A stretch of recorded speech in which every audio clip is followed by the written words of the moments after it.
Hello friends, this is Music Man from his man cave, and so today I'm talking to you about why saving up a whole bunch of millions of dollars is a really bad idea and pretty much a waste of time. I say give it away. The Bible says for us to be hysterical givers. So in that process, how does being a hysterical giver, a cheerful giver, and also being able to survive retirement without millions of dollars, how exactly does that work? Let's talk about it right now. Coming at you, Music Man.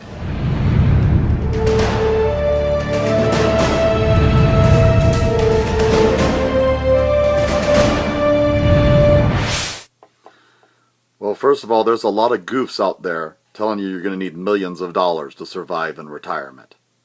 Just to make it by. And I don't understand this, of course, because my belief is that Jesus Christ is going to return. If you believe that, that changes the whole way you look at finances. And you realize that truly, if you want to do it God's way, you want to give it all. You want to die broke. You want to make sure that money goes to as many needs, and you make a difference as much as you can while you're here, because your time here is short. Whether you're going to die or whether the great catching away is going to happen. So what is retirement really going to look like for you? Well, first of all, I will say that there's definitely going to be Social Security and Medicare still there. If there's not, and Medicare and Social Security go bankrupt, America is going to be a really horrible place to live, because those people have to be taken care of somehow, and we're moving towards socialism. So let me tell you what's going to happen here. A domino effect. Sooner or later, they will decide to take the money from the rich and give it to the poor. It will happen if there's not Social Security and Medicare. So saving enough money, at least you should be able to have say about where the money goes. You shouldn't one day, if Medicare and Social Security truly go bankrupt, there's going to be a domino effect. And I'm telling you, it's not going to matter how much you saved. Because this world is going to get real weird for you. It's going to be a cesspool. There's going to be a lot of people that have been sitting on their butts, and they haven't been working. And they're going to need, and they're going to cry out for someone to please step up and provide for them. And guess who's... whenever those things happen, where's the money going to come from? Where's it going to come from? Oh, it's going to come from Ted Millionaire there. He saved up, like Dave Ramsey, $50 million. We're taking it, and they can take it. Just like they can raise your taxes. They can take it. If they want to, the government can throw you in prison, like they did those Japanese during World War II. They can do whatever they want. You may not realize it, but we live in a corrupt world. And it's not fair. So I'm going to tell you, Social Security and Medicare will be there. They will be there. Okay? Another thing is you should be putting money aside for provision. I'm not talking about millions of dollars. A good illustration is a relative I have. He has a pension, and he doesn't even have to touch his savings. It just sits there. Doesn't even have to touch it. Why? Because he has his pension, he has Social Security, and he has Medicare. So he isn't losing any money. It literally pays for him to live in an assisted living. The assisted living that he lives in is about $2,500 a month, which he thinks is ridiculously expensive. Of course, he was born in 1925, so he thinks this is absolutely ludicrous, where one day I'll think that probably $10,000 a month to live somewhere like that is absolutely ridiculous. But the deal is, he pays all his bills. He lives comfortably in a nice assisted living center with a fireplace and with 2 bedrooms with 2 baths, with a bath and huge showers and, all the amenities, and with a 24-hour cable television and with wonderful gourmet meals that they feed him. And he doesn't even have to touch his savings. He could have literally saved nothing. He could have saved nothing, and he'd be in the same situation. He'd be living comfortably as he is. That's the facts, Jack. That's real tax. That's real world. That's where I'm living. He doesn't even have to touch it. Okay? There you go. So how much money are you actually going to need in retirement? Well, I think that you have to really look at it realistically. So assume that you're going to have to pay for assisted living, right? You don't have a pension. You're going to have to pay for an assisted living like him. He finally last year, had to move out of his modest home. He's a saver. And he's in this assisted living. He's very wealthy, and he lives in this assisted living. Well, we sold his house, which just is thrown into the pool of all the money he has. So for retirement, what are you going to need? Well, what's really going to be important to you in retirement? Are you going to want to go on all these trips? Probably not. Your health is going to start failing. Your eyesight, cataracts, all those things. I already have iritis, like I told you earlier this week, and I have all kinds of problems. And so you're not going to be in the mood to go on cruises. You're not going to be in the mood to go out and buy expensive cars and new cars.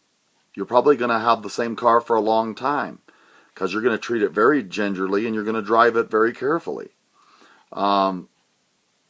Your biggest concerns are going to be staying warm and a nice blanket. And as long as you have a roof over your head, and then your consumption is going to go down. How much you eat. This is just facts. It's just facts. You're not going to eat as much as you do as a man my size and my age. Your nutritional needs are different. They go down. You need to eat more nutritious, but you eat less. You just can't eat as much anymore. It's just a fact. So people are making it like, good grief, you're not going to survive. Well, that is just not true. I haven't found it to be true. Now, this is assuming that you don't have any debts. Your house is paid for. It should be. Now, Dave Ramsey's right about that. Credit cards, none. You should not be using credit cards anymore at that age. Stock market, you shouldn't be doing the stock market at that age. That's just dumb. If you're in your 70s and 80s and 90s and you're running the stock market, you're out of your mind. That's for the young people that can recover. They can recover from that nonsense. You're at the age where you can't. So what is retirement going to like for you? I say that there's a balance. You have to live today. And you have to live and be able to do some things with your family and go on some modest vacations and do some things and not live all the time thinking retirement. I'm going to starve to death in retirement. They're going to give me a kitchen knife and put me out in the woods to fend off the wolves. That's just not going to happen. Also, God does have a retirement plan. And that is, there is going to be family and friends around that are going to help take care of you. And also, the church should help you and step in and take care of you. That's God's design for retirement. The family of God. They should help you. You should not starve. You never will. Most important thing you're going to need is you're going to need spiritual support and emotional support. As you get into those years where all your friends are being buried and they're dying, and you might have the loss of a spouse. That's the hardest thing about getting up in age and into retirement, where you wonder, is there even going to be anyone at my funeral? All my friends are passing away. And so the realistic look at retirement is that Social Security, it better be there. It's got to be there. If it's not, any savings you put aside isn't going to matter. There's going to be a domino effect. And America is already moving toward, is definitely socialism now. By the time I retire, it'll be full-fledged communism. Okay, so you don't need to worry about that. The Bible says, with food and raiment be content. And the older you get, the more important just a nice warm blanket's going to be, or a nice electric blanket at night. Just the basic necessities of life. And having those moments where you're not in constant pain. And so, yeah, these people are going to scare you to death about retirement. But your biggest obstacle is going to be walking and eating solid food. Anyway, some food for thought about the truth about retirement. You can sleep peacefully tonight.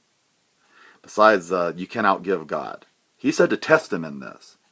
You cannot outgive God. If you're faithful to God and you give and you send missionaries and you take care of people that are in need and you do all things that are right, God will take care of you.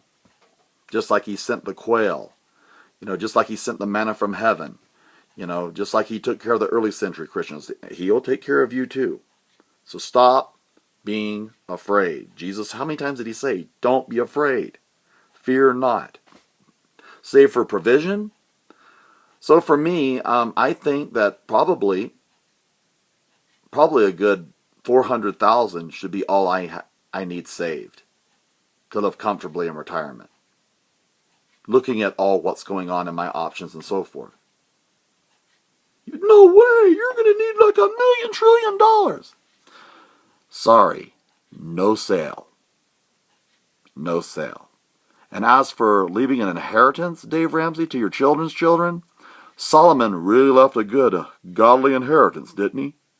You may not realize the guy that you quote all the time, he actually died away from God. Why? Because he compromised with this world. Let's talk about sometime the Church of Laodicea, the last days church, and what it's going to look like, and why God is going to make God sick. Let's talk about that. Instead of worrying about retirement, let's worry about our spiritual health, not our financial health all the time. Music Man from his man cave. God will take care of you if you belong to him. You won't go begging for bread. Love ya. Bye.